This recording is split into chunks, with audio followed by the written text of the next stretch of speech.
So I just completed reading the Uncanny X-Men Volume 2, The Dark Artery, published by Marvel Comics, and written by Gail Simone.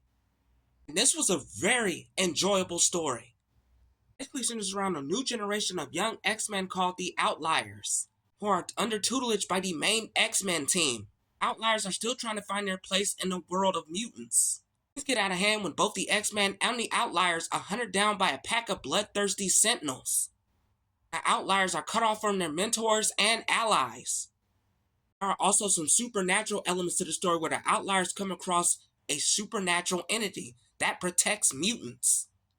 This safe haven has an untold history about mutant kind.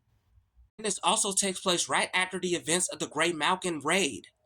And in this story, the X-Men and the Outliers are also forced to help their one main enemy, Charles Xavier, who was once a mentor and father figure to all of them. Not to mention, we get to learn more about Remy LeBeau's past, before he became Gambit. One of the main things I really enjoyed about this story is definitely the writing. Gail Simone did such a great job with this story arc. She understood the assignment. And another aspect I enjoyed about this story is that majority of the mutant history also resides in Louisiana.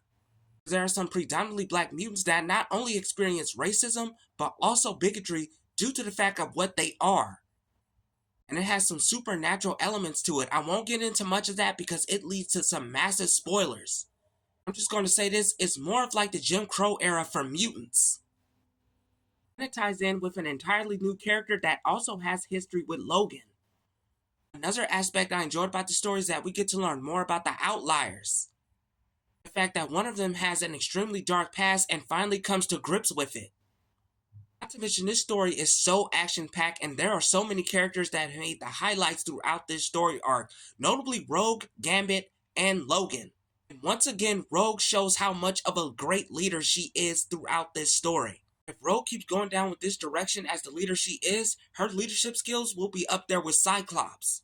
This was such an enjoyable story and I highly recommend it. It definitely made it to my list of my top 5 favorite From the Ashes story arcs, part of the new X-Men reboot.